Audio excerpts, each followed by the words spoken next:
Hi everyone. तो आज की इस वीडियो में हम पढ़ने वाले हैं रॉबर्ट ब्राउनिंग को। एंड रॉबर्ट ब्राउनिंग की आज एक पोएम है, दो पोएम है ना, माई लास्ट डचेस है एंड प्रोस्पाइस है ना। तो आज इसमें हम उसी को कवर करने वाले हैं, ठीक है। ओके, इस वीडियो में आज हम रॉबर्ट ब्राउनिंग की जो वर्क है, दो पोएम है, और इसमें हम प्रोस्पाइस को, जो उनकी पोएम है प्रोस्पाइस, उसी को डिस्कस करने वाले हैं, ठीक है। तो ये एलटी के रिगार्डिंग ये 23 क्लास होगी, है ना। आई थिंक 23 या 24 क्लासेस होंगी, और मैंने ये इसकी पूरी प्लेलिस्ट बनी हुई है। तो आप वहाँ से जाके 1 से लेके 22 तक पूरी क्लासेस देख सकते हो। वो आपके एलटी के रिगार्डिंग ही है, ठीक है। और जो फर्स्ट टाइम मेरे चैनल को वॉच कर रहा है, चैनल को सब्सक्राइब कर ले, वीडियो को लाइक एंड शेयर ज़रूर कर दिया करेगा अगर आपको वीडियो अच्छी लगती है तो, ठीक है।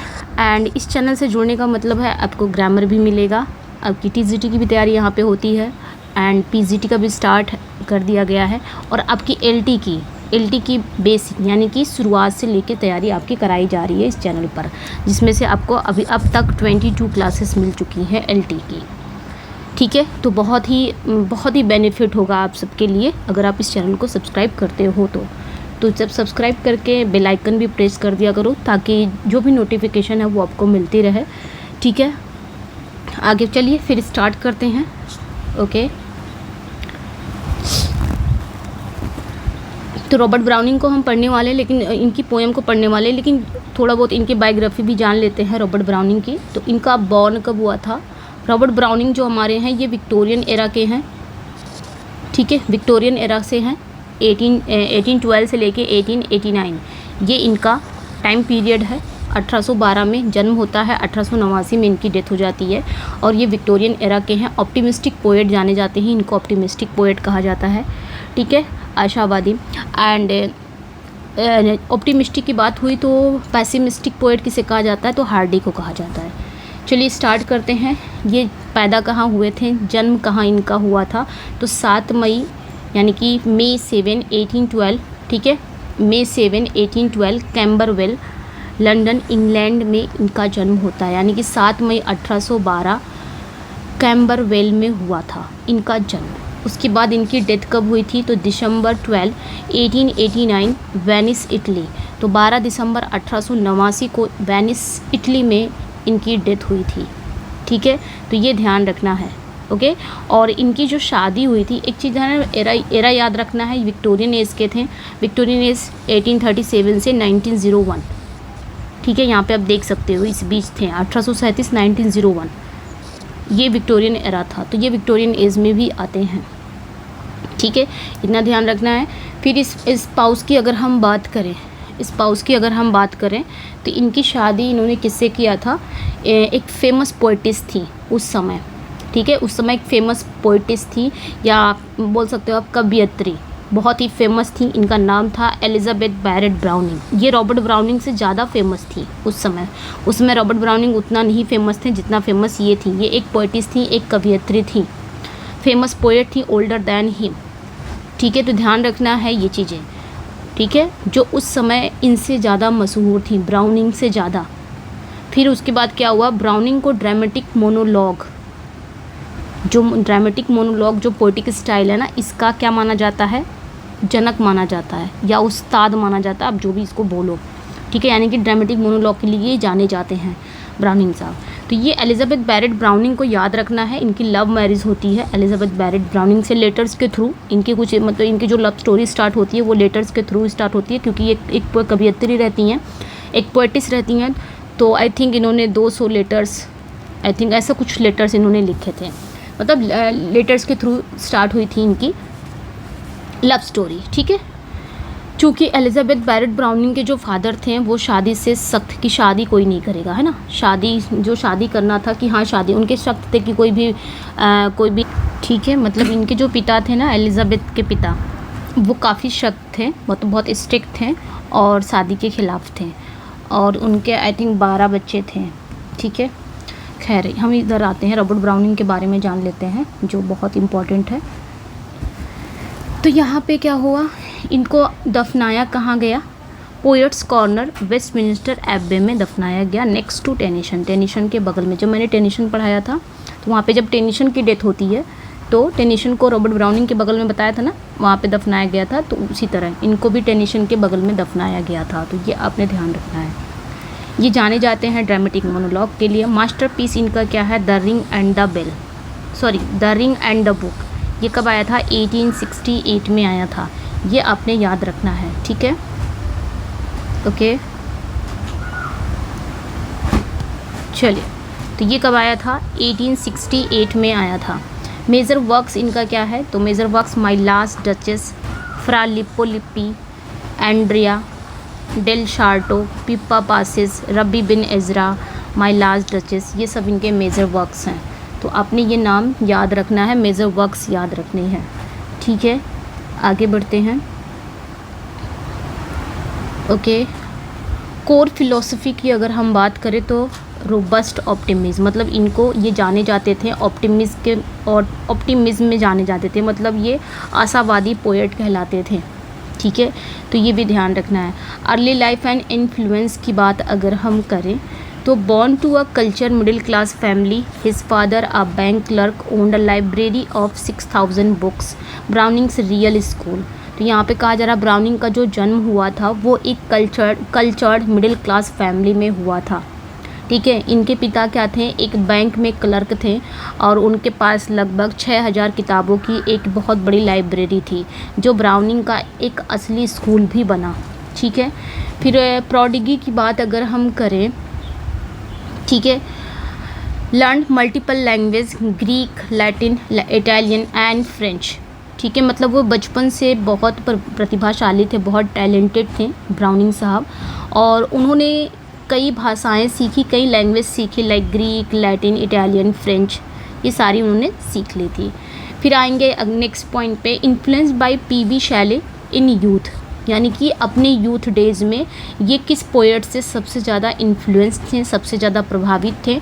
तो ये आपके पीबी शैली से काफ़ी प्रभावित थे, अपने यूथ डेज की बात कर रहे हैं। हिज फर्स्ट वर्क पॉलाइन, ठीक है, तो ये नाम याद रखना है, पॉलिन। इनका जो फर्स्ट वर्क है वो पॉलिन है, ठीक है। अ फ्रेगमेंट ऑफ अ कन्फेशन, जो कब आया था? 1833 में आया था, ठीक है। और ये शैलियन कन्फेशनल सब्जेक्टिव, और ये जो लिखा गया था ना, ये शैली की स्टाइल में ही लिखा गया था, क्योंकि शैली से काफ़ी ज़्यादा ये प्रभावित थे। तो उस समय जो इनका फर्स्ट वर्क आया था, जब इन्होंने अपना फर्स्ट वर्क लिखा तो किसकी स्टाइल में लिखा? पीबी शैली के, जो पीबी शैली की स्टाइल थी पोएट वगैरह लिखने का, पोयम वगैरह, उसी स्टाइल को इन्होंने फॉलो किया और उसी स्टाइल में इन्होंने लिखा, ठीक है। तो ये ध्यान रखना है। Later rejected subjectivity, embraced objectivity and dramatic style, ठीक है। अब यहाँ पे इन्होंने क्या किया? शैली की स्टाइल में लिखा।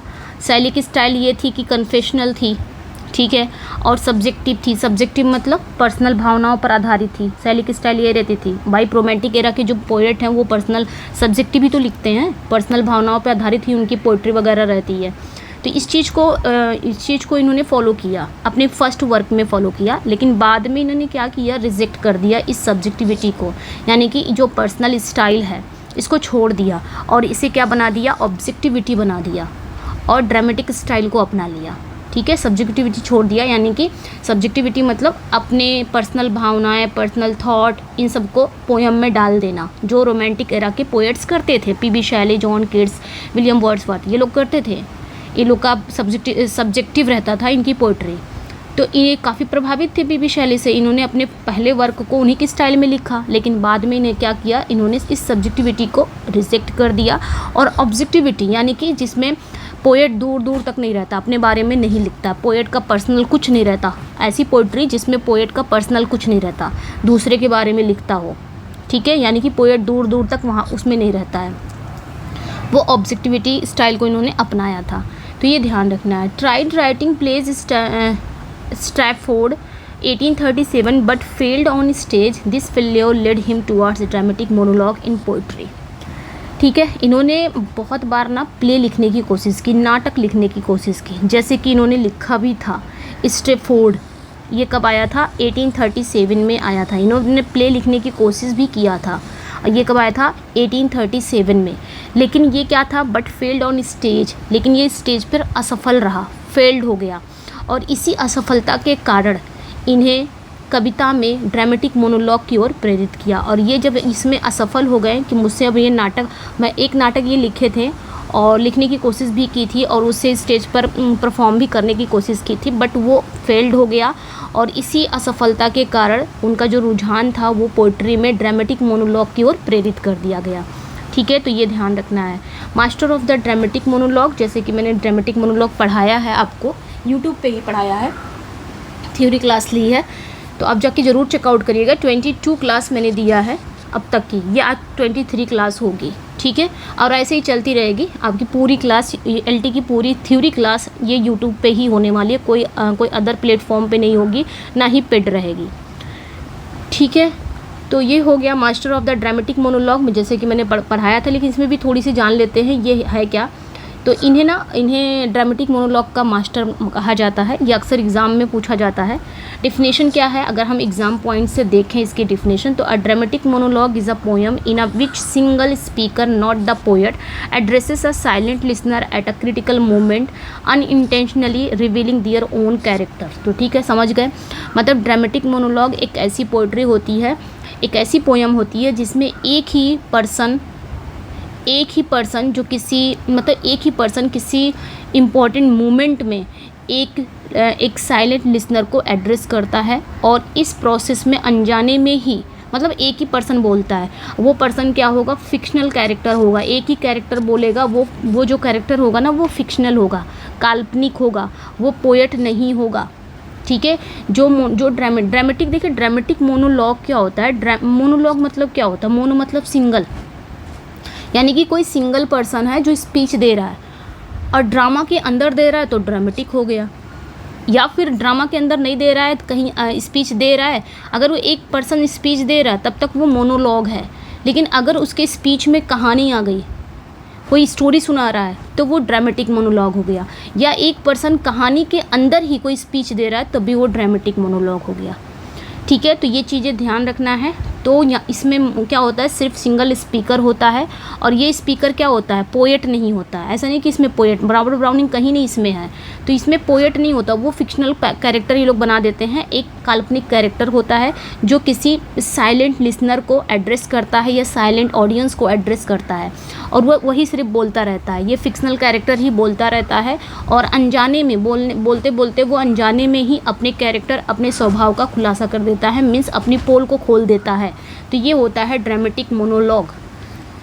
ठीक है भाई, अब आते हैं कुछ की फीचर के देख लेते हैं। मैंने कहा सिंगल स्पीकर होता है, वो सिंगल स्पीकर फिक्शनल भी होता है, हिस्टोरिकल भी होता है, नॉट पोएट नहीं होता है। तो कभी भी याद रखना कि पोएट नहीं होता है, ड्रामेटिक मोनोलॉग में पोएट नहीं होता है, कोई फिक्शनल कैरेक्टर रहता है, काल्पनिक कैरेक्टर। और जिससे ये बात करता है तो साइलेंट बट इम्प्लाइड लिसनर रहता है। ठीक है, ये जिससे बात करता है, वो जिससे भी ये बात करता है वो साइलेंट रहता है, इतना ध्यान रखना है। यानी कि एक सुनने वाला भी होता है जो चुप रहता है, लेकिन उसकी उपस्थिति यानी कि उसके प्रेजेंस का पता हमको कैसे पता चलता है, जब ये स्पीकर बोलता है, इसकी बातों से पता चलता है हाँ कोई तो है इसके सामने जिससे ये बात कर रहा है, बट जो सामने है वो बोलता नहीं है। ठीक है, साइकोलॉजिकल सेल्फ रेवलेशन है, मैंने भी बताया। इसमें क्या होता है कि स्पीकर, ये जो स्पीकर है ना, ये बोलता जो रहता है, ये बोलते बोलते क्या करता है, अनजाने में ही अपनी असलियत, अपनी सोच, अपने मन की गहराइयों को भी बताने लग जाता है, लेकिन इसको नहीं पता चलता कि मैं बता रहा हूँ, मतलब अपनी पोल खोल देता है। ये तीनों फैक्ट आपने याद रखनी है। ब्राउनिंग के कुछ फेमस ड्रामेटिक मोनोलॉग हैं जो बहुत एग्ज़ाम के लिए बहुत इंपॉर्टेंट है, जैसे कि माई लास्ट डचेस 1842 में आया था, जिसमें स्पीकर कौन था, ड्यूक ऑफ फ्रेरा। ठीक है, तो ये मैंने पढ़ाया था, खैर इसको जल्दी जल्दी ले लेते हैं एक रिवीजन के through. Shows portrait of his dead duchess while negotiating marriage. ठीक है, रीमैरिज। तो ये भी हम पढ़ने वाले हैं, माई लास्ट डचेस, लेकिन आज हम प्रोस्पाइस को पढ़ लेंगे क्योंकि वो छोटी पोएम थी, तो मैंने सोचा पहले उसको ले लेती हूँ, इसी में प्रोस्पाइस को पढ़ा लेती हूँ, क्योंकि रॉबर्ट ब्राउनिंग का क्या बोलते हैं, इंट्रोडक्शन पार्ट भी रहेगा, और ये थोड़ी सी बड़ी है माई लास्ट डचेस, तो उसको हम सिंगल वीडियो में ले लेंगे ताकि वीडियो लेंदी कम हो, जो उसकी लेंदी है ना, लेंदीनेस वो कम हो जाए। ठीक है, तो इसमें छोटी पोएम थी इसलिए बायोग्राफी भी ले लिया। तो ये ध्यान रखना है, जैसे कि माई लास्ट डचेस ये एक ड्रामेटिक मोनोलॉग है। इसमें जो स्पीकर होता है वो ड्यूक ऑफ फेरारा होता है, जो क्या करता है, वो अपनी मरी हुई पत्नी की तस्वीर दिखाते हुए अपनी दूसरी शादी के लिए बातचीत कर रहा है। ठीक है, किसी पर्सन से, किसी साइलेंट लिसनर से बात कर रहा होता है। रिवील जेलसी, एरोगेंस, क्रुएलिटी, और इसी दौरान वो अपनी जेलसी, अपने अहंकार, अपनी क्रूरता को दिखा देता है।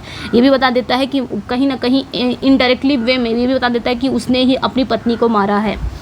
Perfect example of dramatic monologue, तो ये ध्यान रखना है। दूसरा इनका क्या है, फ्रा लिप्पोलिप्पी। तो ये कब आया था, 1855 में आया था, फ्रा लिप्पोलिप्पी। तो इसमें जो स्पीकर है ना, ये भी आपका ड्रामेटिक मोनोलॉग ही है। ये भी क्या है, ड्रामेटिक मोनोलॉग है। इसमें जो स्पीकर है ना, 15वीं सेंचुरी का फ्लोरेंटाइन पेंटर होता है। ठीक है, इसमें जो स्पीकर है वो 15वीं सेंचुरी का एक फ्लोरेंटाइन पेंटर है। Defends realistic art against the church demand for spiritual only art. ठीक है, इसमें जो ये जो स्पीकर है ना, ये चर्च की आध्यात्मिक कला की मांग के खिलाफ रियलिस्टिक कला का बचाव करता है। मतलब ये बोलता रहता है ये स्पीकर। थीम्स क्या है, art versus religion, life versus spirituality. ठीक है, ये इसकी थीम है इस प्ले की, फ्रा लिप्पोलिप्पी की। इसकी मुख्य विषय यही है, यानी कि आर्ट वर्सेस रिलीजन और लाइफ वर्सेस स्पिरिचुअलिटी, यानी कि आध्यात्मिकता। तीसरा क्या है, एंड्रिया डेल शार्टो। ये भी इनका ड्रामेटिक मोनोलॉग ही है, 1855 में आया था। इसमें भी जो स्पीकर है वो रेनेशा पेंटर है, फॉल्टलेस पेंटर। ठीक है, ये ध्यान रखना है। इसमें जो स्पीकर है ना, इसमें बोलने वाला वो एक रेनेशा पीरियड का एक पेंटर है, जिसे क्या कहते हैं, जिसे फॉल्टलेस पेंटर कहा जाता है। Technical perfection but lakhs inner fire. ठीक है, इसमें जो इसकी जो कला है, मतलब इसकी कला डिवाइस रूप से उत्तम है, लेकिन इसमें आत्मा और प्रेरणा की कमी है इसमें पेंटर में। थीम इसकी क्या है, आर्टिस्टिक फेल्योर है, मेलनकली है, मेडियोक्रिटी है, डिस्पाइट स्किल। तो इसकी थीम क्या है, असफलता है, टैलेंट के बावजूद साधारण रह जाने की दुख को दिखाता है इसमें। ठीक है, फिर चौथा क्या आ जाएगा, प्रोफिरियाज लबर। ये भी एक ड्रामेटिक मोनोलॉग है, 1836 में आया था, प्रोफिरियाज लबर। इसमें जो स्पीकर है वो एक मैड लबर होता है, जो अपनी ही प्रोफिरिया, ठीक है, जो अपनी ही प्रोफिरिया यानी कि अपनी ही बिलबेड प्रोफिरिया का क्या करता है, विद हर ओन हेयर, उसी के बालों से उसका गला घोट देता है। ठीक है, प्रोफिरियाज लबर। थीम इसका क्या है, तो मैडनेस है, ऑब्सेशन है, लव एंड पोजेशन है। Example of psychological realism. ठीक है, ये ध्यान रखना है। ठीक है, मतलब ये साइकोलॉजिकल रियलिज्म का एक बेहतरीन उदाहरण है, प्रोफिरियाज लबर। ठीक है, अब आगे आते हैं हम अदर इनका ड्रामेटिक मोनोलॉग फॉर रेफरेंसेस। तो Rabbi Ben Ezra, bishop's order his tomb at Saint Praxed's church, Caliban upon the Setebos. ठीक है, तो ये ध्यान रखना, ये और भी इनके कुछ ड्रामेटिक मोनोलॉग हैं। ओके, अब आगे बढ़ते हैं। लव मैरिज एंड इटली की बात कर रहे हैं, मतलब इनकी शादी कब होती है, प्यार होता है, तो शादी होती है। ब्राउनिंग जो है वो एलिजाबेथ बैरेट ब्राउनिंग की जो पोइट्री थी ना, उनकी काफ़ी तारीफ़ करते थे।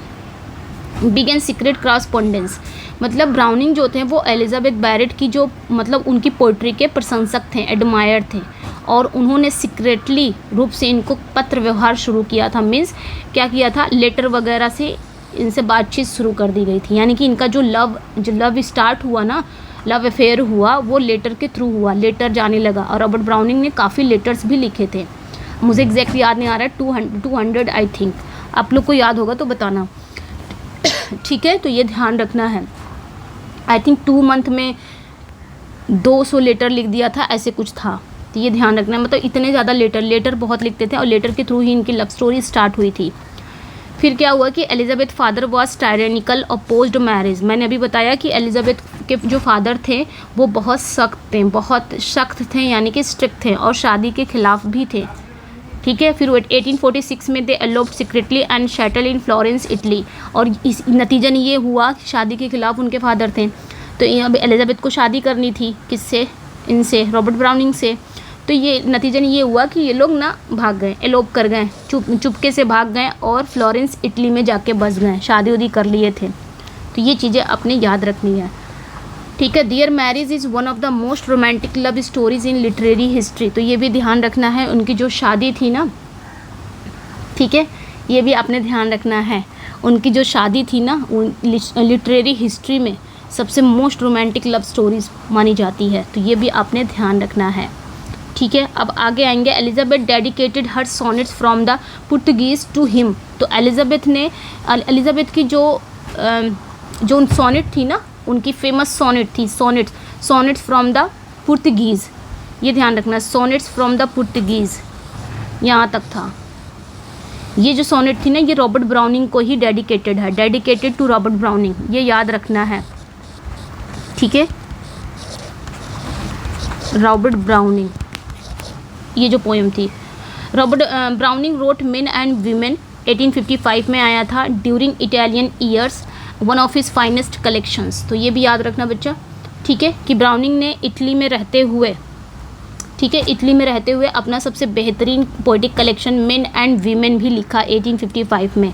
अब देख लेते हैं masterpiece and later life के बारे में कुछ जान लेते हैं कि Elizabeth died in 1861, Browning returned to London with dear son. तो एलिजाबेथ क्या था, एलिजाबेथ की डेथ हो जाती है। कब डेथ हो जाती है, तो 1861 में एलिजाबेथ की डेथ के बाद ब्राउनिंग अपने बेटे के साथ लंदन लौट आते हैं। Gain late recognition with the dramatis persona. तो ये याद रखना है कि उन्हें देर से प्रसिद्धि मिलती है, फेमस मिलती है, स्पेशली ड्रामेटिक परसोनी के पब्लिकेशन के बाद। तो इनका ये ड्रामेटिस परसोनी ये कब पब्लिश हुआ था, 1864, और इसी के पब्लिश होने के बाद इनको प्रसिद्धि मिलती है, फेमस मिलता है, ये ध्यान रखना। The ring and the book 1868 ये में आया था, ये इनका मैग्नम ओपस है, ठीक है, ये ध्यान रखना, सबसे महान और सर्वश्रेष्ठ रचना है इनकी, the ring and the book, जो 1868 में आया था, याद रखना। ये किस पे बेस्ड है, the ring and the book, तो ये भी याद रखना, ये ओल्ड एलो बुक पर बेस्ड है, ठीक है, किस पर बेस्ड है, तो ओल्ड एलो बुक पर बेस्ड है। Real court record of 17th century Roman murder trial, ये ओल्ड एलो बुक में मतलब क्या है, मतलब ओल्ड एलो बुक में है क्या, तो 17th सेंचुरी के रोम के एक हत्या के मुकदमे के वास्तविक अदालती रिकॉर्ड पर आधारित है, यानी कि इसमें दिखाया गया और इसी पे ये आधारित है, the ring and the book, ठीक है। 12 books 21,000 lines longest poem in English. तो ध्यान रखना, ये 12 किताबों और 21,000 लाइनों वाली इंग्लिश की सबसे लंबी कविताओं में से एक है। कौन सी, ये the ring and the book की बात हो रही है, ठीक है। आगे देखेंगे story told from 10 different perspective. इसमें जो कहानी बताई गई है, इसमें एक ही कहानी को 10 अलग अलग दृष्टिकोणों से बताया गया है, यानी कि 10 अलग अलग पर्सपेक्टिव से बताया गया है। जो कैसी लगी है, जो ट्रुथ, पर्सपेक्टिव एंड मोर्टैलिटी है, यानी कि जो सत्य, दृष्टिकोण और नैतिकता की खोज करती है। Establish him as one of the greatest Victorian poets. तो याद रखना है कि इनके वर्क ने इन्हें विक्टोरियन एज के महान ग्रेट पोएट्स में स्थापित कर दिया था। इनकी डेथ कब होती है, तो डाइड 1889 इन Venice, buried poets corner Westminster एबे। तो 1889 में वेनिस में इनकी डेथ हो जाती है और इनको पोएट्स कॉर्नर वेस्टमिनिस्टर एबे में दफनाया जाता है, टेनिसन के बगल में, नेक्स्ट टू टेनिसन। तो ये ध्यान रखना है। ये थे कुछ उनके बायोग्राफिकल स्केचेस, ठीक है। अब बात करते हैं,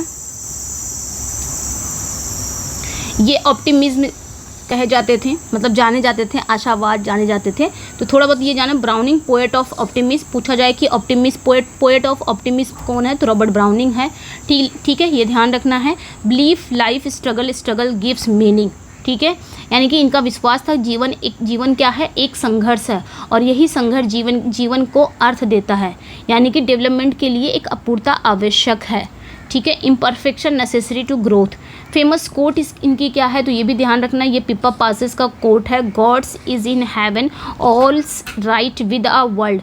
ये रबी बिन इज़रा का कोट है, grow old along with me, मेरे साथ बूढ़े हो जाओ, the best is yet to be. ये फेमस दोनों कोट हैं, एक पिपा पासेस का है, एक रबी बिन इज़रा का है, दोनों ही फेमस हैं, ठीक है, दोनों याद रखना है। साइकोलॉजिकल रियलिज्म पे इन्होंने ध्यान दिया था, ये भी ध्यान रखना है। साइकोलॉजिकल रियलिज्म मतलब ब्राउनिंग क्या थे, एक ना एक पोएट थे, साइकोलॉजिस्ट भी थे, पोएट के साथ साथ एक साइकोलॉजिस्ट भी थे, ये भी ध्यान रखना है, ठीक है।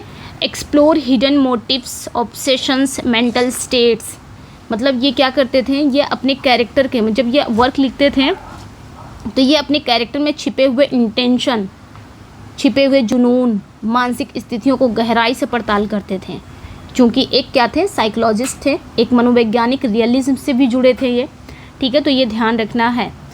A precursor to modern psychological fiction like Henry James and Dostoevsky, ठीक है। तो यहाँ पे क्या कहा जा रहा है, अगर हम बात करें तो जुनून एंड मानसिक स्थितियों की गहराई से पड़ताल करते थे। इन्हें मॉडर्न मनोवैज्ञानिक यानी कि मॉडर्न साइकोलॉजिकल फिक्शन का अग्रदूत माना जाता है, प्रीकर्सर माना जाता है। ये आपने याद रखना है, ठीक है। मॉडर्न साइकोलॉजिकल फिक्शन का इन्हें क्या माना जाता है, प्रीकर्सर माना जाता है, जैसे कि हेनरी जेम्स वगैरह हैं, ठीक है।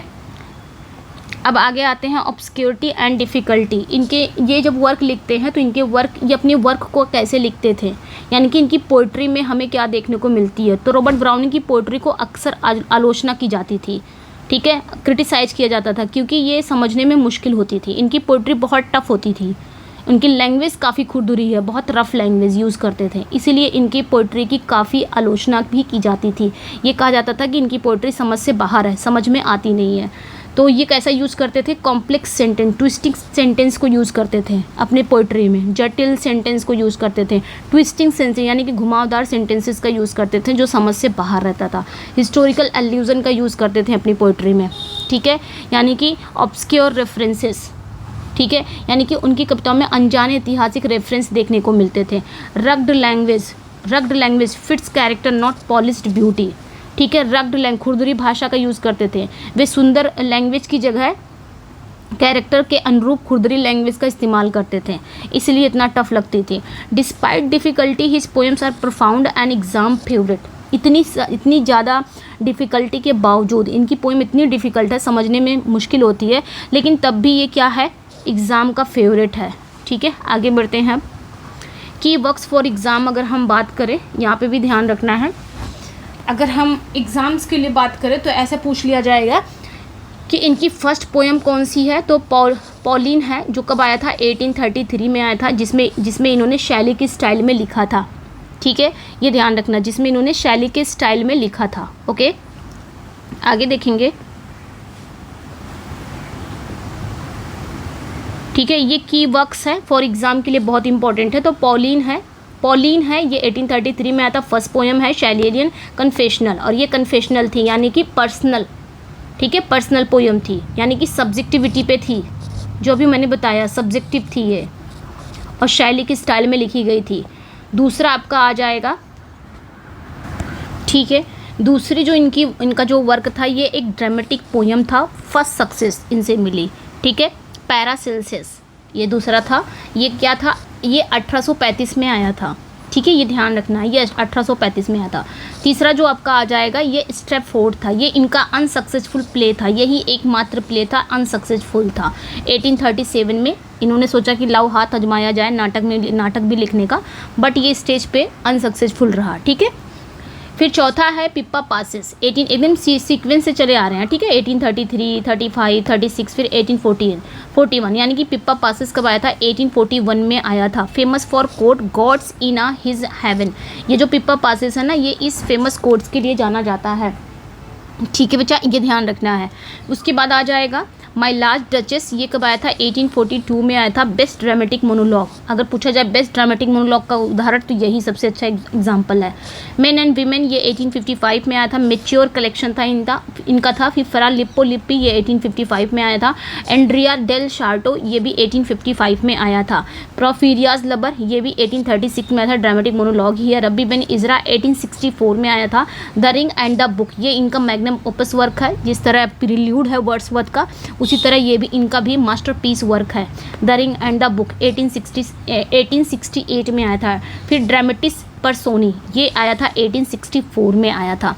तो ये कुछ वर्क है जो एग्ज़ाम के लिए काफ़ी इंपॉर्टेंट है, उनके कुछ इंपॉर्टेंट वर्क्स हैं, ठीक है, जिसमें से हमें पढ़ना क्या है, माई लास्ट डचेस पढ़ना है, ये बहुत इंपॉर्टेंट है, और प्रोस्पाइस पढ़ना है, जो आज हमारे सिलेबस में है, LT के सिलेबस में है। तो ये भी कुछ इंपॉर्टेंट है। वन लाइनर ऐसे पूछ लिया जाएगा कि ब्राउनिंग क्या है, मास्टर, अगर पूछा जाए मास्टर ऑफ ड्रामेटिक मोनोलॉग कौन है, तो आपके ब्राउनिंग साहब है। देन उसके बाद फेमस लाइन है, पिप्पा पासेस का फेमस लाइन याद रखना, God's in his heaven all's right with the world, ठीक है। उसके बाद फेमस लाइन है रबी बिन इजरा का, grow old along with me, the best is yet to be, ठीक है। तो ये ध्यान रखना है, मेरे साथ बूढ़े हो जाओ, सबसे अच्छा होना अभी बाकी है। फिर है इनका masterpiece the ring and the book, 1868 में आया था। बेस्ड ऑन, ये किस पे बेस्ड था, तो ओल्ड येलो बुक पर बेस्ड था, ये ध्यान रखना है। फिर उसके बाद है मैरिड एलिजाबेथ बैरेट से इन्होंने किया था 1846 में, सेटल्ड और शादी करके कहाँ बस गए थे, फ्लोरेंस में, इटली के फ्लोरेंस में ये बस गए थे, ठीक है, एलोप कर गए थे। बरीड एट पोएट्स कॉर्नर, इनको कहाँ दफनाया गया था, तो पोएट्स कॉर्नर वेस्टमिनिस्टर एब्बे में नेक्स्ट टू टेनिसन, इतना याद रखना है, टेनिसन का भी नाम याद रखना है। कॉल्ड पोएट ऑफ ऑप्टिमिज्म, अगर पूछा जाए कि पोएट ऑफ ऑप्टिमिज्म कौन है तो उसे इन्हें कहा जाता है रॉबर्ट ब्राउनिंग को। फेमस अर्ली इन्फ्लुएंस, अगर ये पूछा जाए कि सबसे पहले जब यूथ डेज इनकी थी तो ये किस पोएट से ज़्यादा प्रभावित थे, तो शैली से भी प्रभावित थे। और इनकी पहला वर्क भी पॉलिन जो है ना 1833 में आया था, ये पहली पोएम थी पॉलिन, और वो शैली के स्टाइल में ही इन्होंने लिखा था, यानी कि सब्जेक्टिविटी, ठीक है, सब्जेक्टिव थी। हिज कैरेक्टर अगर देखा जाए तो साइकोलॉजिकल स्टडीज़, ठीक है, फॉरेनर एंड मॉडर्न साइकोलॉजी, ये ध्यान रखना है, इनके कैरेक्टर ना मनोवैज्ञानिक अध्ययन का विषय है। तो ये कुछ इंपॉर्टेंट था। अब हम आ जाते हैं पोयम पे, प्रोस्पाइस बाय रॉबर्ट ब्राउनिंग, ठीक है, ज़्यादा बड़ी पोयम नहीं है, यहाँ पे आप देख सकते हैं, ये तो पोयम के बारे में सब दिया गया है, टोन वगैरह। अब यहाँ पे प्रोस्पाइस स्टार्ट हो जाएगा, कितनी स्टैंजा है, बस यहीं पे ख़त्म हो गया है, 1 2 3, ठीक है, 3 लाइन का यहाँ पे ये स्टैंजा है 3, फिर ख़त्म हो गया है। तो जल्दी से इसको देख लेते हैं, ठीक है, ठीक है। प्रोस्पाइस रॉबर्ट ब्राउनिंग की है, जो कि हमारे सिलेबस में है एलटी के, तो इसी को हम डिस्कस करने वाले हैं। द पोयम प्रोस्पाइस, इसका जो मतलब प्रोस्पाइस जो है ना, ये रॉबर्ट ब्राउनिंग द्वारा लिखा गया एक बहुत ही शक्तिशाली पोइट्री है। इसका जो टाइटल है ना प्रोस्पाइस, ठीक है, प्रोस्पाइस एक लैटिन शब्द है, ठीक है, लैटिन शब्द है जिसका मतलब क्या होता है, आगे देखो, लुक फॉरवर्ड, इसका मतलब क्या होता है, लुक फॉरवर्ड, ठीक है, ये एक लैटिन शब्द है, एक लैटिन टर्म है जिसका मतलब होता है लुक फॉरवर्ड, ठीक है। वॉज रिटन इन 1661, ये ध्यान रखना है, ये कब लिखा गया था, 1861 में। 1861 में किसकी डेथ हो जाती है, इनकी वाइफ की, एलिजाबेथ बैरेट ब्राउनिंग की डेथ होती है, और उनके डेथ के कुछ समय बाद ही ये पोयम इन्होंने लिखा था। Shortly after the death of Elizabeth Barrett Browning the poet's wife, ठीक है, तो ये ध्यान रखना है, यानी कि इनके डेथ के कुछ ही समय बाद उन्होंने ये पोयम लिखा था। तो it is one of Browning's most personal and emotional poems, blending the robust optimism with the defiant courage in the face of death. तो ये ध्यान रखना है कि इस पोयम में, ठीक है, ये जो पोयम है ये ब्राउनिंग की पर्सनल, ठीक है, ये ब्राउनिंग की पर्सनल और इमोशनल पोयम है, ठीक है, ब्राउनिंग की पर्सनल और इमोशनल पोयम में से एक है। ये एक ड्रामेटिक मोनोलॉग तो है, बट जिसमें स्पीकर खुद ब्राउनिंग ही है, हम इसको मोनोलॉग बोल सकते हैं, ड्रामेटिक मोनोलॉग बोल सकते हैं, लेकिन स्पीकर भी कौन इसमें है, कोई फिक्शनल कैरेक्टर नहीं है, कोई फिक्शनल स्पीकर नहीं है, खुद क्या है, खुद रॉबर्ट ब्राउनिंग ही है, जो डेथ को क्या कर रहे हैं, अंतिम चुनौती का सामना करने के लिए तैयार हैं, ठीक है। तो ये ध्यान रखना है, जहाँ पे ये वो ऑप्टिमिज्म में है, यानी कि बहुत ज़्यादा क्या बोल सकते हो, ऑप्टिमिज्म में है, ठीक है, आशावादी दिखाते हैं इस पोयम में, और जो डेथ का सामना करने के लिए बहुत ही साहस के साथ डेथ का सामना कर रहे हैं, ठीक है। प्रोस्पाइस एक ड्रामेटिक मोनोलॉग है in which the speaker clearly Browning himself prepares for the ultimate challenge of death, not to fear but with the valour of warrior. तो ये ध्यान रखना है, जिसमें स्पीकर खुद हैं और डेथ को ये अंतिम चुनौती देने का सामना करने के लिए तैयार हैं, वो डर के साथ नहीं बल्कि एक योद्धा के साहस के साथ डेथ का सामना करने चाहते हैं। तो इस पोयम में ये क्या करते हैं, डेथ के बारे में बताते हैं, मौत के बारे में, और मौत से ये लड़ना चाहते हैं, ऐसे नहीं कि मौत आए, बहुत ईजिली मौत नहीं चाह रहे हैं, ये सोच रहे हैं कि मौत से मैं एक योद्धा के साथ, साहस के साथ मैं लड़ना चाहता हूँ, मौत का एक सामना करना चाहता हूँ, ठीक है। इसमें इन्होंने इस पोयम में यही दिखाया है। कंटेक्स्ट की अगर हम बात करें तो written in the aftermath of Elizabeth death, function as a Browning personal elegy and is declaration of faith and reunion after death, ठीक है। अगर इसके कंटेक्स्ट की बात करें तो ये पोयम एलिजाबेथ के डेथ के बाद लिखी गई है, इसलिए ये ब्राउनिंग का पर्सनल एलजी भी है। तो ये ब्राउनिंग की क्या है, पर्सनल एलजी भी है, ये ध्यान रखना है, क्योंकि उनके डेथ के तुरंत बाद लिखी गई है, और डेथ के बाद अपनी पत्नी से फिर से मिलने में इनका विश्वास की घोषणा भी है। इसमें इन्होंने ये भी घोषणा कर दिया है कि डेथ के बाद वो अपनी पत्नी से फिर से भी मिलेंगे, ठीक है, पर्सनल एलजी भी है, ये ध्यान रखना है। विक्टोरियन कंटेक्स्ट की अगर बात करें, death was a frequent subject due high mortality rates but Browning gives a unique heroic twist, he welcomes death as a final battle rather than a fearing it. तो विक्टोरियन अगर हम देखें, Victorian writer जो थे, Victorian age में क्या होता था, जो डेथ है, ठीक है, जो आपकी डेथ है, विक्टोरियन एज की अगर हम बात करें तो विक्टोरियन एज में जो डेथ है ना, डेथ का जो मतलब मौत दर के कारण डेथ एक समान विषय था। लेकिन ब्राउनिंग ने इसे क्या कर दिया, ब्राउनिंग ने इसे यूनिक बना दिया, एक हीरोइक ट्विस्ट दे दिया इस डेथ को। मतलब डेथ क्या है, मौत क्या है, मौत सामान्य है, लेकिन ब्राउनिंग ने डेथ को क्या कर दिया, मौत को एक हीरोइक मोड़ दे दिया, एक यूनिक बना दिया। मतलब वो डेथ से डरने के बजाय एक अंतिम युद्ध के रूप में स्वागत करते हैं कि डेथ क्या है, एक अंतिम, मेरी ज़िंदगी का एक लास्ट युद्ध है और मैं उससे लड़ने के लिए खड़ा हूँ, ठीक है, इसमें दिखाते हैं। The poem reflect Browning's optimistic philosophy, pain and struggle are only temporary and internal joy follows. तो पोएम यही दिखाती है, ब्राउनिंग के आशावादी चीज़ को दिखाती है कि ब्राउनिंग कितने आशावादी हैं, कितने ऑप्टिमिस्टिक हैं, जिनके अनुसार दर्द और संघर्ष केवल क्या है, अस्थायी है। जो कि मतलब इनका कहना है कि लाइफ में जो हमको दर्द मिलता है, जो भी कॉन्फ्लिक्ट होती है, जो भी परेशानियाँ होती हैं, वो केवल क्या है, टेम्परेरी हैं, ठीक है, उसके बाद हमारा क्या हो जाएगा, शाश्वत आनंद आता है। थीम ऑफ द पोएम की अगर हम बात करें तो डेथ को इन्होंने फाइनल बैटल कहा है। इस पोएम में इन्होंने डेथ को क्या कहा है, फाइनल बैटल कहा है, ये आपने ध्यान रखना है। Death is personified as the arch fear, इन्होंने आर्क फियर, ये जहाँ पे आर्क फियर वाली लाइन में आएगा वो पर्सोनिफाई किया है, इन्होंने डेथ को क्या बना दिया है, आर्क फियर कहा है, आर्क फियर के रूप में क्या किया है, चित्रित किया है, आर्क फियर के रूप में बताया कि डेथ क्या है, एक आर्क फियर। आर्क फियर मतलब महाभय, a for standing invisible form, जो एक दुश्मन की तरह साक्षात खड़ा है। डेथ क्या है हमारे लिए, एक आर्क फियर है, हम डेथ से बहुत डरते हैं, वो महाभय है और जो एक दुश्मन की तरह हमारे सामने खड़ा है। तो यहाँ पे इन्होंने पर्सोनिफाई किया है, ये वाली लाइन क्या हो जाएगी, पर्सोनिफिकेशन हो जाएगी। The poet refuses to sneak past its cowardly, he wants to face is bravely like the heroes of the old, ठीक है। तो इसमें पोएट क्या कहते हैं, इसमें पोएट कह रहे हैं कि कायरों की तरह इससे बचकर निकलना नहीं चाहते। जो मतलब पोएट यहाँ पे डेथ को, मतलब यहाँ पे सिर्फ पोएट ने डेथ के बारे में बात की है, मौत के बारे में, कि इंसान की ज़िंदगी में जो मौत आती है ना, इनको ना मौत ईजिली नहीं चाहिए, मौत से ये लड़ना चाहते हैं, वो भी साहस के साथ। तो इसलिए कह रहे हैं, पोएट कह रहे हैं कि कायरों की तरह इससे बचकर निकलना नहीं चाहते पोएट मौत से। वो पुराने समय के जो हीरो हैं ना, बहुत बहादुरी से युद्ध का सामना करते थे, उसी तरह मैं भी इस डेथ का सामना करूँगा। तो इन्होंने डेथ को ना मौत का युद्ध कहा है, ठीक है। आगे देखेंगे, हीरोइज्म एंड करेज की बात करें, life is portrayed as a series of battle and death is the last greatest fight. तो इन्होंने जीवन की लड़ाइयों, इन्होंने जीवन को क्या कहा है, जीवन जो है, मेरा जो जीवन है वो बैटल की सीरीज है, यानी कि लड़ाइयों की एक सीरीज के रूप में दिखाया गया है जीवन, ठीक है। और डेथ क्या है, डेथ वो है, डेथ को अंतिम और सबसे बड़ी लड़ाई माना गया है, ठीक है। यानी कि जीवन जो है वो लड़ाइयों की छोटी छोटी सीरीज है और जो डेथ है वो लास्ट और सबसे बड़ी लड़ाई है, ये इन्होंने माना है, ठीक है। तो ये ध्यान रखना, ये सिमिली है as a series of battles. The speaker embraces it as a warrior embraces combat.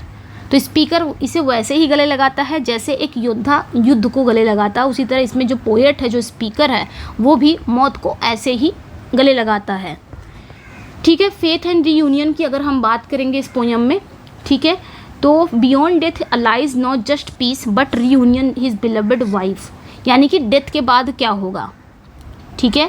यहाँ पे इन्होंने बताया है कि कविता का सबसे इम्पॉर्टेंट पॉइंट्स है ये कि डेथ के बाद केवल शांति नहीं, डेथ के बाद सिर्फ शांति ही नहीं मिलेगी, बल्कि डेथ के बाद मुझे क्या मिलेगी, मुझे किससे मिलना है, मुझे मेरी पत्नी, प्रिय पत्नी के साथ दोबारा मैं मिल पाऊंगा डेथ के बाद, ऐसा इन्होंने कहा।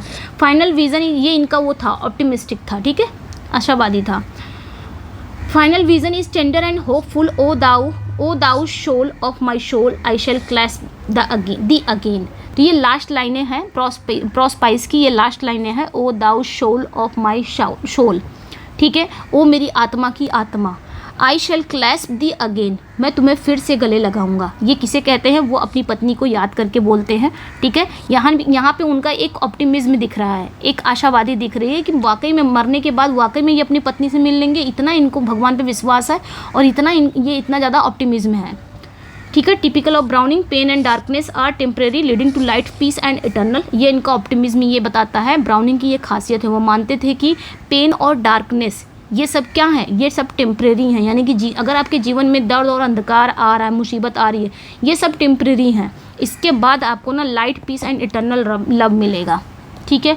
टोन एंड स्टाइल की बात करें तो टोन इसकी कैसी है, हीरोइक है, डेफिएंट है, एनर्जेटिक है, tender and hopeful at the end है। तो ये ध्यान रखना है। ठीक है। बहुत ही हीरोइक चीज़ें दिखाई गई हैं। ठीक है। विद्रोही है, ऊर्जावान से भरा हुआ है, लेकिन लास्ट में ये बहुत ही टेंडर यानी कि कोमल और आशा से भर जाता है ये पोयम। शुरुआत में तो बहुत हीरोइक है, इसका जो टोन है ना बहुत वीरतापूर्ण है, विद्रोही है, ऊर्जावान है, लेकिन लास्ट में जैसे जैसे पोयम ख़त्म होगी वो थोड़ा टेंडर पे ख़त्म होगी, यानी कि कोमल हो जाएगी और आशा से भरी हुई पोयम है। स्टाइल की अगर बात करें तो ड्रामेटिक मोनोलॉग, दो browning speaks personally, it retains the form of monologue. ठीक है। तो अगर हम इसके स्टाइल की बात करें तो ड्रामेटिक मोनोलॉग, हालांकि ब्राउनिंग पर्सनली रूप से इसमें बोल रहे हैं, फिर भी ये एक मोनोलॉग के रूप में बनाए रखता है। ठीक है। वॉरियर इमेजरी की बात करें तो डेथ एज बैटल है, लाइफ एज कंपेन है, स्पीकर एज सोल्जर है। तो इसमें बात किया जाएगा किससे किससे, ये मतलब किस वॉरियर इमेजरी की ये बात कर रहे हैं। इसमें योद्धा का जो प्रतीक है, तो इन्होंने डेथ को ना बैटल कहा है, इसमें सिमली है, डेथ को इन्होंने बैटल कहा है, और लाइफ को इन्होंने कंपेन कहा है, जीवन को एक अभियान के रूप में कहा है, और स्पीकर जो कि खुद एक सोल्जर है जो इन बैटल से लड़ने वाला है, यानी कि डेथ से लड़ने वाला है। रग्ड लैंग्वेज इन्होंने यूज़ किया है, रफ पावरफुल फ्रेजेस का इन्होंने बहुत ज़्यादा यूज़ किया है, जो कि आपकी समझ से सच में बाहर रहती हैं। तो इन्होंने काफ़ी खुरदरी लैंग्वेज का यूज़ किया है इस पोयम में। रफ और पावरफुल फ्रेज, जैसे इन्होंने फॉग का यूज़ किया है, स्टॉर्म का यूज़ किया है, ब्लास्ट का यूज़ किया है, ब्रंट का यूज़ किया है इसमें। तो आगे हम पढ़ने वाले हैं। ठीक है। ऑप्टिमिस्टिक क्लोजर की बात करें, typical Browning, ending on light, reunion and divine peace की ये बात करते हैं। ठीक है। ब्राउनिंग की कविताओं की तरह इनका अंत भी लाइट और पुनर्मिलन यानी कि रियूनियन और दैवी शांति पर होता है, ये भी पोयम। तो ये हो गया, स्टार्ट हो गया पोयम। चलिए जल्दी से पढ़ लेते हैं। अब चूँकि अपने वाइफ के डेथ के बाद इन्होंने ये पोयम लिखी है, तो ऑब्वियसली इसमें बिल्कुल इनका दुख रहेगा, मौत रहेगी, क्योंकि इनकी वाइफ की डेथ हो गई है, तो वाइफ से मिलने की भी चाहत रहेगी, इस पोयम में है। ठीक है। चलिए फिर स्टार्ट करते हैं, लाइन बाय लाइन पढ़ते हैं। तो कहते हैं, fear death to feel the fog in my throat, the mist in my face, the mist in my face. दो लाइन पकड़ के हम इसको पढ़ेंगे। For death to feel the fog in my throat, the mist in my face. तो कहते हैं, fear death, क्या मैं मौत से डरूं? To feel the fog in my throat, जब मेरे गले में कोहरा महसूस हो। The mist in my face, मेरे चेहरे पर धुंध छा जाए। तो यहाँ पे इन्होंने फॉग का भी यूज़ किया है, मिस्ट का भी यूज़ किया है। ठीक है। तो यहाँ पे इन्होंने क्या है, कह रहे हैं कि फॉर डेथ, क्या मैं मौत से डरूं जब मेरे गले में कोहरा महसूस हो एंड मेरे चेहरे पर धुंध छा जाए। तो यहाँ पे जो पोएट है ना, जो ब्राउनिंग साहब है, वो एक सवाल से अपनी ये पोयम शुरू करते हैं और कहते हैं मानो वो मौत के डर को चुनौती दे रहे हैं। वो कह रहे हैं क्या मुझे मौत से तब डरना चाहिए जब मेरे गले में कोहरा मतलब सांस रुकने की बात वो कर रहे हैं। ठीक है। सांस रुकने का एहसास, जैसे सांस रुकने का एहसास नहीं होता है, सांस रुकने का एहसास। And mist in my face, यानी कि चेहरे पे धुंध मतलब शरीर का ठंडा पड़ना या आंखों के सामने अंधेरा छाना, ऐसा महसूस होने लगे। तो ये डेथ के शारीरिक अनुभव का वर्णन कर रहे हैं कि अगर जैसे मेरी सांस रुकने लग जाए, यहाँ पे उन्होंने फॉग का यूज़ मतलब सांस रुकने के लिए किया है। अगर मेरी सांस रुकने लग जाए या फिर मेरे चेहरे पर धुंध मतलब शरीर ठंडा पड़ने लग जाए, आंखों के सामने अंधेरा छाने लग जाए, तो मुझे ऐसा महसूस होने लगे कि शायद मैं मौत के बहुत करीब हूँ।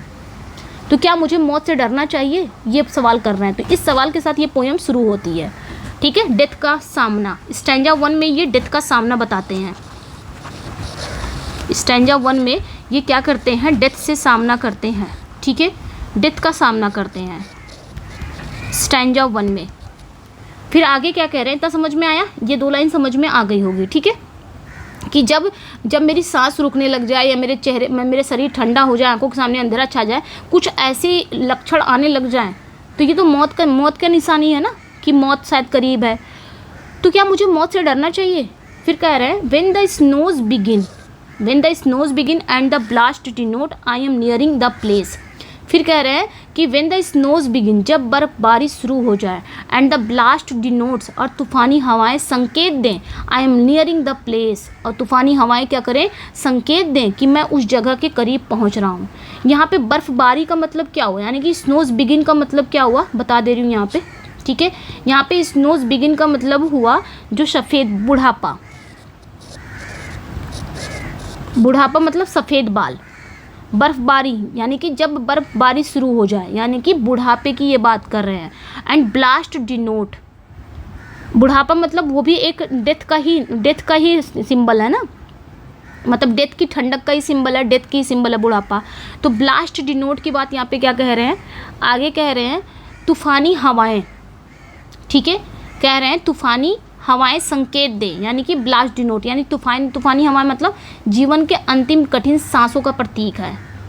यहाँ पे पोएट कह रहे हैं जब ये संकेत मिलने लगे तो मैं डेथ रूपी स्थान के पास पहुँच रहा हूँ, तो क्या मुझे डरना चाहिए, ये बोल रहे हैं। मतलब जब मेरे बाल पकने लग जाएं, सफ़ेद होने लग जाएं, यानी कि मैं बुढ़ापे के करीब आ गया हूँ और मेरी सांसें रुकने लग जाएं, तो पोएट कह रहे हैं जब ये सारे संकेत मेरे शरीर में मिलने लग जा रहे हैं, इसका मतलब मैं मौत के बहुत करीब जा रहा हूँ, तो क्या मुझे डरना चाहिए। फिर आगे कह रहे हैं the power of the night, the press of the storm, the post of the foe. आगे क्या कह रहे हैं, the power of the night, the press of the storm, the post of the foe. कह रहे हैं the power of the night, जहाँ रात की शक्ति है, the press of the storm, तूफान का दबाव है, the post of the foe, जहाँ दुश्मन की चौकी है।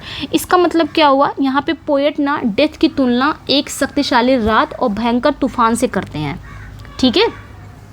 डेथ की तुलना किससे करते हैं, एक शक्तिशाली रात से करते हैं, भयंकर तूफान से करते हैं, ठीक है, जिसका दबाव कैसा होता है, असहनीय होता है। जिस तरह भयंकर रात आती है, जिस तरह भयंकर तूफान आती है, एक शक्तिशाली रात आती है, भयंकर तूफान आता है जिसको सहना काफ़ी मुश्किल है, उसी तरह डेथ भी है, डेथ को भी सहना काफ़ी मुश्किल है, असहनीय है डेथ। एक बार आई तो लेके चली गई, छोड़ेगी नहीं, है ना, यही तो हुआ। तो पोएट यहाँ पे डेथ की तुलना एक शक्तिशाली रात से और भयंकर तूफान से करते हैं। वे कहते हैं कि डेथ को, यहाँ पे आगे कह रहे हैं, वो डेथ को एक दुश्मन कहते हैं जो अपनी पोस्ट पर लड़ने के लिए तैनात है, यानी कि अब डेथ अपनी पोस्ट पर लड़ने के तैयार है, यानी कि किसी की अब वो जान लेने वाला है। समझ में आया, यहाँ पे वो कह रहे हैं कि अब जो डेथ है, जो मौत है, वो अपने काम पर तैनात है, ठीक है। पोस्ट मतलब अपनी पोस्ट पर तैनात है, काम करने के लिए, काम उसका क्या है, सिर्फ दूसरों की जान लेना, ठीक है। आगे कहते हैं where he stands the arch fear invisible form at the strong man must go. आगे क्या कहते हैं, वेयर ही स्टैंड्स, जहाँ वह खड़ा है, द आर्क फियर, साक्षात रूप से महाभय। यहाँ पे आर्क फियर का मतलब होता है महाभय, मतलब जिससे बहुत ज़्यादा डर लगती हो, जो है डेथ, है ना। वहाँ पे कह रहे हैं वेयर ही स्टैंड्स, जहाँ वो खड़ा है, the arch fear in visible form, एक विजिबल फॉर्म में वो खड़ा है, एक साक्षात रूप से महाभय खड़ा है। Eight the strong man must गो, फिर भी एक मजबूत इंसान को जाना ही पड़ता है। तो यहाँ पे डेथ को उन्होंने महाफियर कहा है, मतलब क्या कहा है, आर्क फियर कहा है, जो एक साक्षात दुश्मन के सामने, मतलब जो एक साक्षात दुश्मन के रूप में सामने खड़ा है। तो पोएट कहते हैं चाहे कोई कितना भी मजबूत क्यों ना हो, उसे इस दुश्मन का सामना करने के लिए जाना ही पड़ता है, ये एक अटल सत्य है।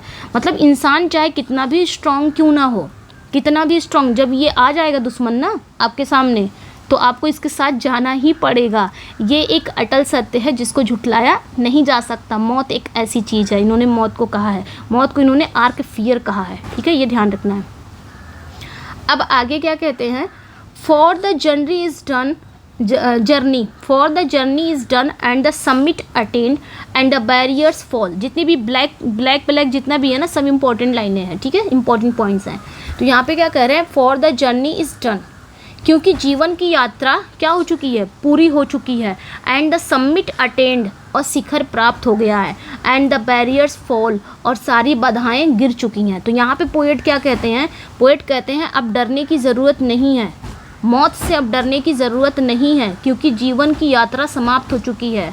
उन्होंने जीवन के शिखर को छू लिया है, मतलब उन्होंने एक भरपूर जीवन जी लिया है, जीवन की सारी रुकावटें अब ख़त्म हो चुकी है। अब मौत आ रही है तो आने दो, अब उससे डरने की क्या ज़रूरत है, मैंने पूरा अपना जीवन, भरपूर जीवन जी लिया है, अपनी जीवन की यात्राएं समाप्त कर ली है, अब मौत से कैसे डरना। आए, मैं खड़ा हूँ एक योद्धा की तरह खड़ा हूँ लड़ने के लिए, किससे, मौत से। तो ये वाली स्टैंजा में इन्होंने क्या बताया है, डेथ का सामना करने को बताया है। ये वाली स्टैंजा, ये सेकंड स्टैंजा है, ठीक है, ये ध्यान रखना है, ये सेकंड स्टैंजा है, स्टैंजा 10, अरे सॉरी, स्टैंजा सेकंड। और इस स्टैंजा में इन्होंने क्या बताएंगे, एक योद्धा की तरह लड़ने की इच्छा बता रहे हैं, ठीक है, किससे, मौत से, मौत को वो एक युद्ध कह रहे हैं। फिर कह रहे हैं though a battles to fight at the guerdon be gained the reward of it all.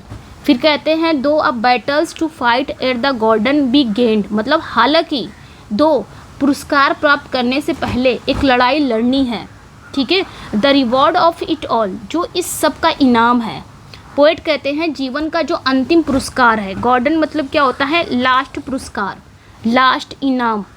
तो पोएट कहते हैं जीवन का लास्ट इनाम पाने से पहले उन्हें एक आखिरी लड़ाई लड़नी होगी। किससे लड़नी होगी, मौत से लड़नी होगी, ठीक है। और ये लड़ाई किसके साथ होगी, कोई पर्सन के साथ नहीं, मौत के साथ होगी, और इसका इनाम जीवन भर के संघर्षों का फल होगा, ठीक है। फिर कहते हैं आई was ever a fighter so one fight more the best and the last. फिर कह रहे हैं कि आई वॉज एवर अ फाइटर, मैं हमेशा से एक योद्धा रहा हूँ, सो वन फाइट मोर, तो बस एक और लड़ाई, the best and the last, जो सबसे अच्छी होगी और आखिरी होगी। तो यहाँ पोएट अपनी पहचान को एक योद्धा के रूप में बताते हैं, ठीक है। यहाँ पे पोएट अपनी पहचान बता रहे हैं कि मैं हूँ क्या, मैं एक योद्धा की तरह हूँ, ठीक है, मैं एक योद्धा हूँ। फिर कहते हैं उन्होंने, फिर ये यहाँ पे कहते हैं कि मैं एक योद्धा हूँ। फिर कहते हैं जब मैंने पूरी ज़िंदगी लड़ाई लड़ी तो ये भी बस एक और लड़ाई है, और यह लड़ाई सबसे बेहतरीन और अंतिम होगी। यानी कि पूरी ज़िंदगी मैंने जिया, ज़िंदगी के दुख दर्द बहुत सारी चीज़ें, वो सब लड़ाई ही तो थी। तो इन्होंने ज़िंदगी को क्या कहा है, लड़ाई, बैटल कहा है। और लास्ट मेरी लड़ाई क्या है, मेरी ज़िंदगी की मौत है। तो एक और लड़ाई लड़ा जाए, और ये सबसे बेहतरीन और अंतिम लड़ाई होगी, जो किससे होगी, मौत से होगी, ठीक है। आगे कहते हैं I would hate the death bandage my eyes and forbore I bade me creep past. फिर आगे क्या कहते हैं, I would hate that death bandage my eyes, मुझे नफ़रत होगी अगर मौत मेरी आंखों पर पट्टी बांध दे। मुझे नफ़रत होगी अगर मौत मेरी आंखों पर क्या कर दे, बैंडेज कर दे, यानी कि पट्टी बांध दे। And forbore I bade me creep past, और मुझ पर रहम करे और मुझे चुपके से गुजर जाने को कहे। यहाँ पे ये क्या कह रहे हैं, यहाँ पे पोएट एक आसान या बेहोशी की मौत नहीं चाहते, मतलब एक आसान मौत नहीं चाहते हैं। कह रहे हैं मुझे नफ़रत हो जाएगी अगर मौत इस तरह आए, अगर मुझे मौत आसानी से मिल जाए या बेहोशी में मौत मिल जाए, एकदम मतलब सिंपल मौत नहीं मरना चाहते हैं। वो ये नहीं चाहते कि आराम, जैसे इंसान तबीयत ख़राब है, थोड़ा सा बुखार हुआ, डेथ हो गई, ऐसी मौत नहीं मरना चाहते। वो ये नहीं चाहते कि मौत उन्हें धीरे से बिना दर्द के ले जाए, ऐसा नहीं चाहते। वो चाहते हैं, वो लड़ा चाहते हैं एक योद्धा की तरह, किससे, मौत से। वे कायरों की तरह चुपके से नहीं गुजरना चाहते। तो यहाँ पे वो कह रहे हैं कि अगर मौत इस तरह आएगी तो मुझे नफ़रत है ऐसी मौत से, ठीक है। फिर उसके बाद आ जाएंगे हम थर्ड स्टैंजा में, यहाँ से स्टार्ट हो जाता है स्टैंजा थर्ड, ठीक है, हाँ, यहाँ से स्टार्ट हो जाता है स्टैंजा थर्ड आपका। इस स्टैंजा थर्ड में ये क्या बताते हैं, संघर्ष को गले लगाना, ठीक है। कहते हैं no let me taste the whole of it fare like my peers the heroes of old. कहते हैं नहीं, no let me taste the whole of it, नहीं, मुझे इसका पूरा अनुभव करने दो। फेयर लाइक माई पियर्स, अपने साथियों, द हीरोज ऑफ ओल्ड, पुराने समय के हीरो की तरह इसका सामना करने दो। अब यहाँ पे पोएट जोर दे रहे हैं, किसको जोर दे रहे हैं, कह रहे हैं, जोर देकर कह रहे हैं वो डेथ का पूरा स्वाद चखना चाहते हैं, यानी कि मौत का पूरा स्वाद चखना चाहते हैं। वो पुराने समय के जो महान हीरोज़ होते हैं ना, उनकी तरह पूरी बहादुरी से मौत का सामना करना चाहते हैं, जो कभी लड़ाई से पीछे नहीं हटे हैं, ठीक है। तो वो कह रहे हैं मैं इस मौत का पूरा फ़ायदा या टेस्ट लेना चाहता हूँ, क्या है इसका स्वाद, और मैं ऐसे नहीं मरना चाहता। मैं जैसे पुराने हीरो नहीं हैं, युद्ध को बहुत वीरता से लड़ते हैं, उसी तरह मैं भी उन्होंने डेथ को युद्ध ही कहा है, उसी तरह मैं भी मौत से एकदम वीरता से लड़ाई लड़ूंगा और कभी पीछे नहीं हटूंगा। Fear the brunt in a minute pay glad life's arrears a pain darkness and cold. आगे कहते हैं bears the brunt in a minute pay glad life's arrears, ठीक है, मैं मुख्य प्रहार सहूँगा, ठीक है। बियर द ब्रंट, मैं मुख्य प्रहार सहूँगा। इन अ मिनट पे ग्लैड लाइफ्स एरर्स, और एक ही पल में जीवन के सारे कर्ज चुका दूंगा, ठीक है। Of pain darkness and cold, जो दर्द अंधकार और ठंड के रूप में है। मतलब पोएट यहाँ पे डेथ को ना सबसे शक्तिशाली प्रहार सहने के लिए तैयार है, डेथ का। तो ब्रंट मतलब क्या होता है, ब्रंट मतलब प्रहार। तो यहाँ पे मौत का जो सबसे शक्तिशाली प्रहार है उसको सहने के लिए तैयार है। मतलब मौत कहीं से भी आ जाए, कितनी भी मुश्किल मौत क्यों ना आ जाए, मैं हर चीज़ के लिए तैयार हूँ, लेकिन मुझे आसान मौत नहीं चाहिए। ये पहले कह रहा, मुझे आसान मौत नहीं चाहिए। आसान मौत मतलब कायर की तरह मुझे नहीं जाना है, मुझे योद्धा की तरह लड़ना है, उसके बाद जाना है। तो यहाँ पे कह रहे हैं, तो यहाँ पे पोएट कह रहे हैं कि डेथ का सबसे शक्तिशाली प्रहार सहने के लिए तैयार है। उनका मानना है कि इस एक पल के संघर्ष में वो जीवन भर के सभी दुख दर्द और कठिनाइयों को एक ही बार में चुका देंगे, ठीक है। एरार्स मतलब क्या होता है, एरियर्स मतलब होता है यानी बकाया जो कर्ज है, यानी कि जीवन भर के जो दुख थे, जो दर्द थी, जो परेशानियाँ थी, वो सब क्या थे, कर्ज था। और मौत अगर एक बार इस तरह आई, शक्तिशाली प्रहार मुझ पर कर रही है, तो सारे कर्ज क्या हो जाएंगे, चुका दिए जाएंगे। फिर कहते हैं फॉर सडन, आगे आते हैं, for sudden the worst turns the best to the brave, the black minutes at end. तो for sudden the worst turns to the best of the brave, यानी कि क्योंकि बहादुरों के लिए अचानक सबसे बुरा पल सबसे अच्छा बन जाता है। The black minutes at end, और ये जो ब्लैक मिनट्स है, ये जो ब्लैक मोमेंट है, वो समाप्त हो जाता है। तो यहाँ पे पोएट क्या कह रहे हैं, यहाँ पे ब्राउनिंग का एक आशावादी का शिखर है, ठीक है। ब्राउनिंग का जो आशावादी यानी कि ऑप्टिमिज्म है, वो ऑप्टिमिज्म पोएट थे। तो यहाँ पे उनकी आशावादी दिखती है। वो कहते हैं कि जो बहादुर होते हैं उनके लिए जीवन का सबसे बुरा पल, यानी कि सबसे बुरा पल मतलब डेथ, अचानक सबसे अच्छा बन जाता है। अगर जो बहादुर रहेंगे, लड़ते लड़ते अगर उनको मौत आ जाएगी तो मौत को बहुत अच्छे से एक्सेप्ट कर लेंगे, ठीक है। और दर्द अंधकार का छोटा सा जो ब्लैक मोमेंट है, काला छड़ है, वो तुरंत समाप्त हो जाता है। फिर आगे कहते हैं, and the elements rage the fiend voice that rave shall dwindle shall blend. आगे कहते हैं, एंड द एलिमेंट्स रेज, और तत्वों का क्रोध, द फेंड वॉइस दैट रेव, चिल्लाती हुई राक्षसी आवाज़ कम हो जाएगी। सैल ड्विंडल सैल ब्लेंड, विलीन हो जाएगी, कम हो जाएगी। सैल ड्विंडल और सैल ब्लेंड यानी कि कम हो जाएगी और विलीन हो जाएगी, ठीक है। ड्विंडल मतलब कम होना और ब्लेंड मतलब विलीन हो जाना। तो यहाँ पे डेथ के समय ये पोएट कह रहे हैं कि जब मौत आएगी, मौत के समय एक भयानक अनुभव होगा। जब मौत आती है, इस तरह की मौत और एक शक्तिशाली प्रहार जब मौत करेगा, यानी कि एक मौत कई टाइप की आती, तो इनको आसान मौत चाहिए नहीं। तो जब वो मौत एक शक्तिशाली प्रहार करेगा तो मौत का अनुभव कैसा होगा, एक भयानक अनुभव होगा। जैसे कि नेचर का क्रोध या डरावनी आवाज़ें धीरे धीरे कम होकर शांत हो जाती है, उसी तरह मौत भी एक भयानक के साथ आएगा और जो मुझे भयानक अनुभव दिलाएगा, ठीक है। फिर कहते हैं, shall change shall become first peace out of pain, then a light then thy breast. अब यहाँ पे ये अपनी पत्नी को याद करने लग जाते हैं। कहते हैं शैल चेंज, बदल जाएंगी, shall become first peace out of pain, पहले दर्द से शांति बनेगी, then a light then thy breast, फिर एक लाइट होगा यानी कि एक प्रकाश होगा, फिर तुम्हारा ब्रेस्ट यानी कि तुम्हारा आलिंगन होगा। तो यहाँ पे पोएट यहाँ पे अपनी पत्नी को याद करने लग जा रहे हैं, एलिजाबेथ बैरेट ब्राउनिंग को। कहते हैं, पोएट बताते हैं कि डेथ का संघर्ष कैसे बदलेगा, यानी कि जब डेथ आ जाएगी तो उसके बाद क्या क्या चीज़ें बदलेंगी। पहले तो दर्द होगा, दर्द यानी कि डेथ हो जाएगी, डेथ के बाद शांति मिलेगी, फिर मुझे क्या एक दिव्य प्रकाश दिखाई देगा, एक लाइट, यानी कि मैं चला जाऊंगा हेवन वगैरह में, वहाँ मुझे एक लाइट दिखेगी, ठीक है, यानी कि मैं हेवन में चला जाऊंगा। और लास्ट में सबसे बड़ा मुझे पुरस्कार मिलेगा आफ्टर डेथ। क्या मिलेगा, तुम्हारा ब्रेस्ट। तुम्हारा ब्रेस्ट मतलब अपनी प्रिय पत्नी का आलिंगन मिलेगा, मैं अपने प्रिय पत्नी से मिलूँगा, ठीक है। इस तरह फिर कह रहे हैं, इसी पे लाइन ख़त्म होती है पोएम की, ओ thou soul of my soul, हे मेरी आत्मा की आत्मा, आई शैल क्लैस्प दी अगेन, मैं तुम्हें फिर से गले लगाऊंगा। क्लैस्प मतलब गले लगाना, मैं तुम्हें फिर से गले लगाऊंगा। And with God be the द रेस्ट, और बाकी सब ईश्वर पर होगा, बाकी सब कुछ इन्होंने ईश्वर पर छोड़ दिया। तो यहाँ पे इन्होंने अपनी पत्नी को क्या कहा है, ओ thou soul of my soul, ये एपोस्ट्रॉफी है, ठीक है, एड्रेस कर रहे हैं कि हे मेरी आत्मा की आत्मा। पोएट इन लाइनों में सीधे अपनी जो दिवंगत पत्नी है, मरी हुई पत्नी है एलिजाबेथ को एड्रेस करते हैं। वे उन्हें मेरी आत्मा की आत्मा कहते हैं, सोल ऑफ माई सोल कहते हैं, और ये विश्वास जताते हैं कि डेथ के बाद, आफ्टर डेथ क्या होगा, वो उनसे फिर से मिलेंगे और इस रीयूनियन के बाद बाकी सब कुछ ईश्वर पर वो छोड़ देते हैं।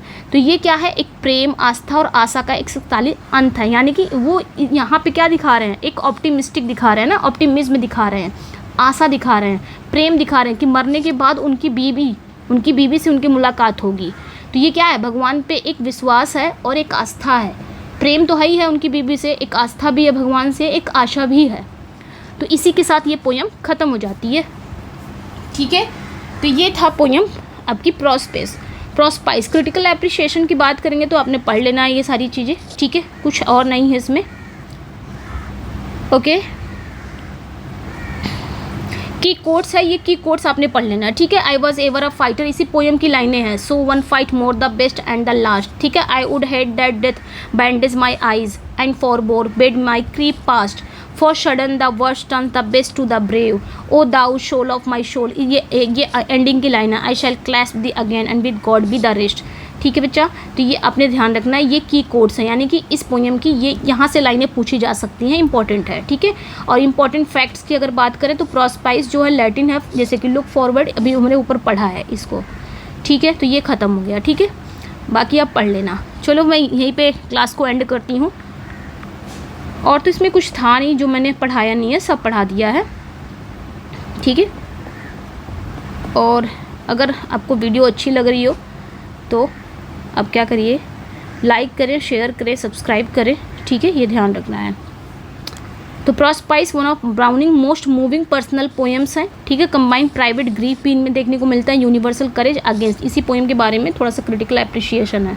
ठीक है, ध्यान रखना है। Unlike romantic poet Keats Shelley who often lamented death as a tragic, Browning embrace it with fearless optimism. अच्छा, यहाँ पे एक चीज़ ध्यान रखना है कि जैसे जो रोमांटिक पोएट जैसे कि कीट्स और सैली से ये अलग हैं, क्योंकि कीट्स और सैली ने अक्सर डेथ को ना एक दुखद घटना के रूप में देखते हैं, यानी कि मौत कैसी है, एक दुखद घटना है, ट्रेजिक घटना है। लेकिन इसके जस्ट विपरीत ब्राउनिंग ने मौत को कैसे गले लगाया है, एकदम निडर आशावाद के साथ डेथ को गले लगाते हैं। ठीक है, तो ये ध्यान रखना है। And poem is both elegy for Elizabeth Barrett Browning and self declaration of philosophy. तो दोनों ही देखने को मिलती है। ये पोएम ना दोहरी भूमिका निभाती है। एक तो एलिजाबेथ बैरेट ब्राउनिंग के लिए ये एक एलिजी भी है, और पोएट को अपने दर्शन की घोषणा, यानी कि पोएट अपने बारे में भी बताते हैं। Pain is temporary but love and God are eternal. जो पेन है, यानी कि जो दर्द है ज़िंदगी का, वो टेम्परेरी है, लेकिन प्रेम और ईश्वर का जो शाश्वत, वो हमेशा रहने वाला है। ये इस पोएम में इन्होंने बताया है। मैं एंड करती हूँ पोएम को।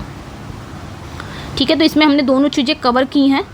कैसा लगा अपना फीडबैक ज़रूर दीजिएगा। मिलते हैं नेक्स्ट वीडियो में। Thank you for watching, bye bye. And इसका एक चीज़ याद रखना है, PDF चाहिए तो मेरे टेलीग्राम पे जुड़ जाइएगा। लिंक डिस्क्रिप्शन में है, वहाँ पे व्हाट्सअप भी है, व्हाट्सअप ग्रुप का भी है एंड टेलीग्राम का भी है, दोनों जगह है, तो आप दोनों जगह जुड़ जाइएगा। ठीक है, PDF मिल जाएगा जल्द ही। Bye bye.